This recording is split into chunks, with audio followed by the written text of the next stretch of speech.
உலக கத்தோலிக்க திருச்சபையின் தலைவர் போப் பிரான்சிஸ் காலமானார். தீராத நோயால் 88வது வயதில் உயிரிழந்ததாக வாட்டிகன் அறிவிப்பு.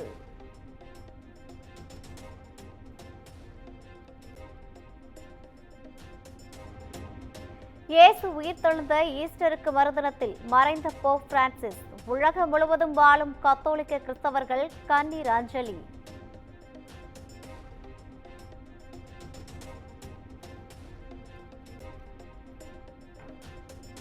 போப் பிரான்சிஸ் மறைவிற்கு பிரதமர் மோடி, முதலமைச்சர் மு.க. ஸ்டாலின் உள்ளிட்ட தலைவர்கள் இரங்கல். ஏழை எளிய மக்களுக்கு ஆற்றிய சேவைக்காக என்றும் நினைவு கூறப்படுவார் என்றும் உருக்கம்.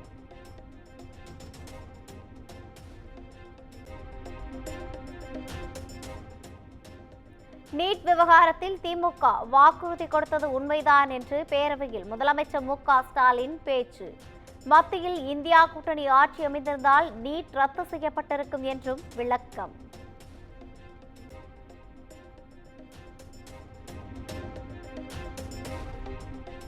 நீட் தேர்வை ரத்து செய்தால்தான் பாஜகவுடன் கூட்டணி என்று கூற அதிமுகவுக்கு அருகதை இருக்கிறதா? எதிர்க்கட்சித் தலைவர் எடப்பாடி பழனிசாமிக்கு முதலமைச்சர் மு.க. ஸ்டாலின் கேள்வி.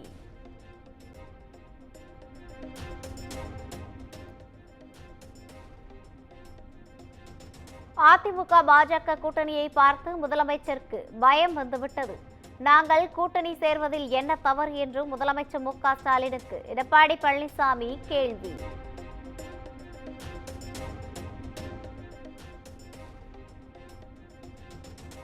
சட்டப்பேரவையில் நீட் விவகாரம் தொடர்பாக அதிமுக அமளி. திமுக அதிமுக உறுப்பினர்களிடையே காரசார விவாதம்.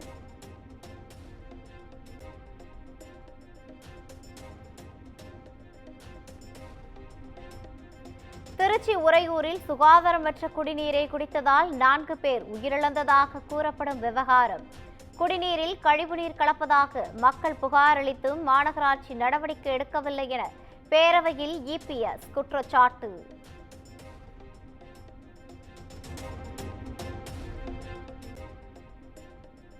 திருச்சி உறையூரில் கழிவுநீர் கலந்த குடிநீர் குடித்து 4 பேர் உயிரிழந்ததாக கூறுவது அடிப்படை ஆதாரமற்றது. குடிநீர் காரணமாக உயிரிழப்புகள் ஏற்பட வாய்ப்பே இல்லை என்றும் சட்டப்பேரவையில் KN நேரு விளக்கம்.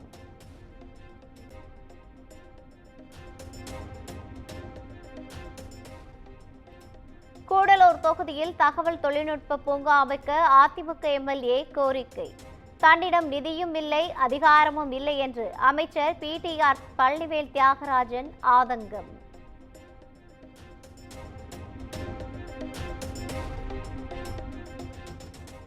டாஸ்மாக் தலைமை அலுவலகத்தில் அமலாக்கத்துறை சோதனையை எதிர்த்து தொடரப்பட்ட வழக்கு தீர்ப்பை நாளை மறுநாள் வழங்குகிறது சென்னை உயர்நீதிமன்றம்.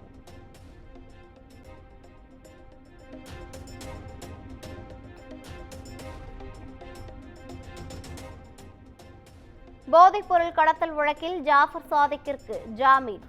சாதிக்கின் சகோதரர் முகமது சலீமுக்கும் ஜாமீன் வழங்கி சென்னை உயர்நீதிமன்றம் ஆணை.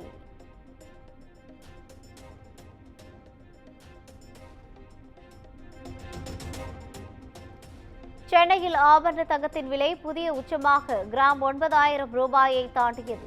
சவரனுக்கு 560 ரூபாய் உயர்ந்து 72,120 ரூபாய்க்கு விற்பனை.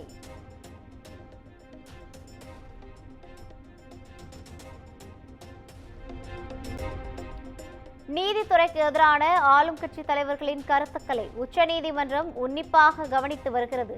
ஜக்தீப் தன்கரின் கருத்தை மறைமுகமாக சாடி நீதிபதி PR கவாய் கருத்து.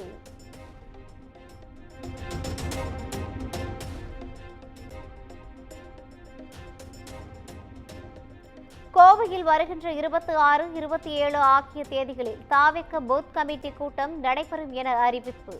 கூட்டத்தில் கட்சியின் தலைவர் விஜய் பங்கேற்கிறார் என தகவல்.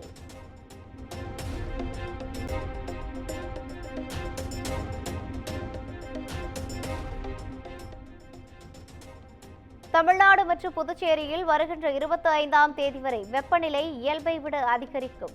அதிகபட்ச வெப்பநிலை 2 to 3 டிகிரி செல்சியஸ் வரை அதிகரிக்க வாய்ப்பு என வானிலை ஆய்வு மையம் எச்சரிக்கை.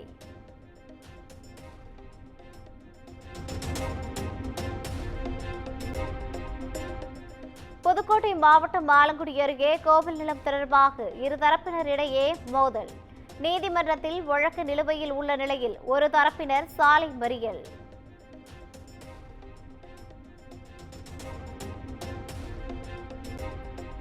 தூத்துக்குடி மாவட்டம் கோவில்பட்டி அருகே நிலப்பிரச்சினை தொடர்பாக வியாபாரி மீது தாக்குதல்.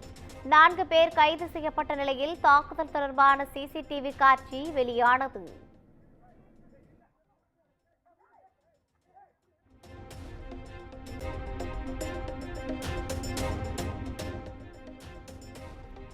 அருப்புக்கோட்டை ரயில் நிலையம் அருகே பல அடி உயரத்திற்கு வீசிய புழுதி காற்று. கடல் அலை போல் புழுதி காற்று வீசிய வீடியோ காட்சிகள் வெளியானது.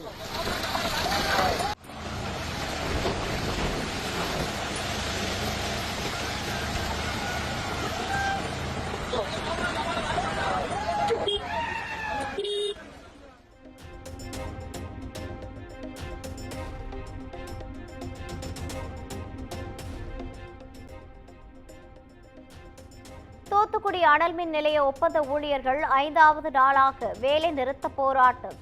ஊதிய உயர்வு உள்ளிட்ட கோரிக்கைகளை வலியுறுத்தி ஒப்பந்த ஊழியர்கள் ஆர்ப்பாட்டம்.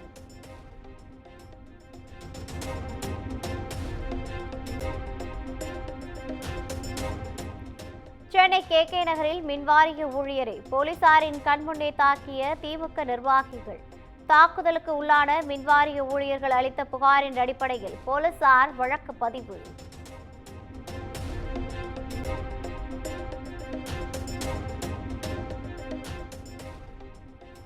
பேரணாம்பட்டு அருகே பாலூர் பகுதியில் 1.5 ஆண்டுகளாக முறையாக குடிநீர் விநியோகிக்கவில்லை என புகார்.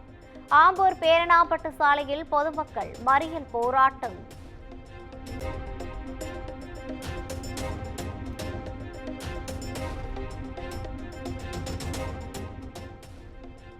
நடிகர் நெப்போலியனின் மகனும் மருமகளும் பிரிந்து வாழ்வதாக சமூக வலைதளங்களில் பரவிய தகவல். அவதூறு பரப்பப்படுவதாக நெப்போலியன் தரப்பில் நெல்லை காவல் கண்காணிப்பாளர் அலுவலகத்தில் புகார்.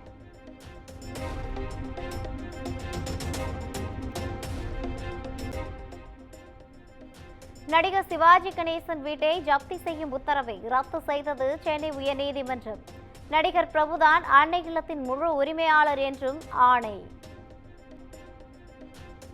இந்திய தலைமை தேர்தல் ஆணையம் சமரசம் செய்து கொள்ளும் அமைப்பாகிவிட்டதாக ராகுல் காந்தி விமர்சனம். மராட்டிய சட்டப்பேரவை தேர்தலை சுட்டிக்காட்டி அமெரிக்காவின் பாஸ்டன் நகரத்தில் நடைபெற்ற நிகழ்ச்சியில் பேச்சு.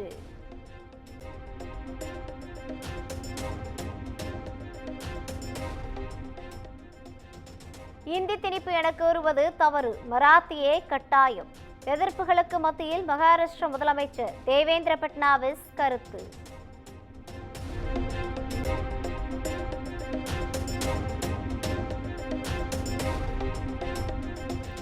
நான்கு நாள் பயணமாக இந்தியா வந்தடைந்தார் அமெரிக்க துணை அதிபர் JD வான்ஸ்.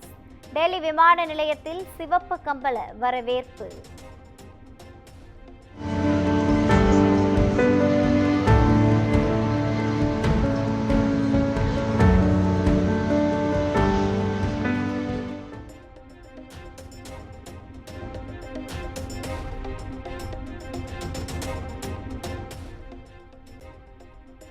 டெல்லி வந்தடைந்த அமெரிக்க துணை அதிபர் JD வான்ஸை வரவேற்றார் மத்திய அமைச்சர் அஸ்வினி வைஷ்ணவ்.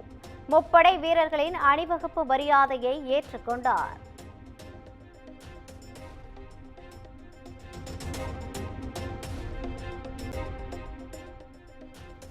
டெல்லியின் அக்ஷர்தாம் கோவிலுக்கு சென்ற அமெரிக்க துணை அதிபர் குடும்பத்தினர் குழந்தைகளுடன் உற்சாகமாக கோவிலில் உலா சென்ற JD வான்ஸ்.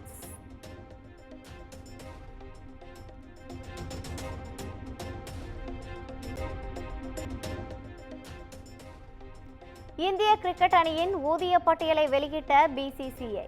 ரோஹித் சர்மா, விராட் கோலி, பும்ரா, ஜடேஜா ஆகியோர் 7 கோடி ரூபாய் ஊதியத்துடன் A+ பிரிவில் தக்க வைப்பு.